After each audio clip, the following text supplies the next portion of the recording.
อันกี่มีเนื้อตนลำอายหอมปีนมยินอยู่มังก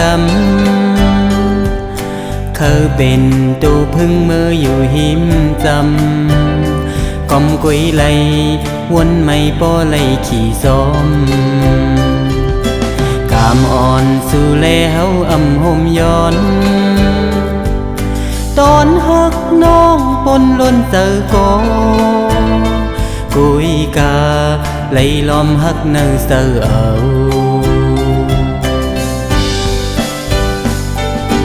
ล้อมหันสู่นายุ่มอยู่กวน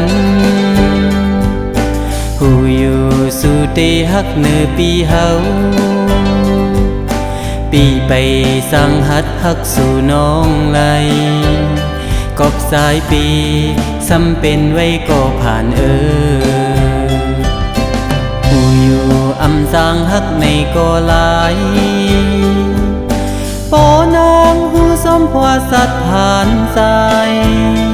น้องเอ้ยปีกูน้องเลยหยาบเสือมีจางฮักก็ย้อนฮักอำไหลคืนวันไฟไม่หูเสือ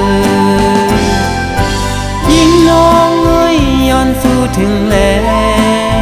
ปานตัดวันเลินเฮอขึ้นคอยกันเฮอเลยเป็นปานอ่อนฮักกันต่อสู้น้องเอ้ยปีในมีตั้งฮักไว้เนื้อสู่ตันเลยก็ยาวตอนตาเตย้อนฮักสู่เป็นก็ฮักตำเตอเลยอยู่สีตาในก็เปิดว่าปีอำเต็มตีเฮอสู่น้องปิงโปเสเลยปีเตย้อนสู่เอาสันนาเคยยาวนาลมหันสู่นายุ่มอยู่กวนหูอยู่สู่ตีฮักเนื้อปีเฮาปีไปสั่งหัดฮักสู่น้องไหลกบสายปีซ้ำเป็นไว้ก็ผ่านหูอยู่อำสร้างฮักในก็หลายปอนางหูส้มพวสัตว์ผ่านสายน้องเอ้ยปีกูน้องเลยหยาบเสือมีดังฮักก็ย้อนฮักอำไหลคืนวันไฟไม่หูเสือ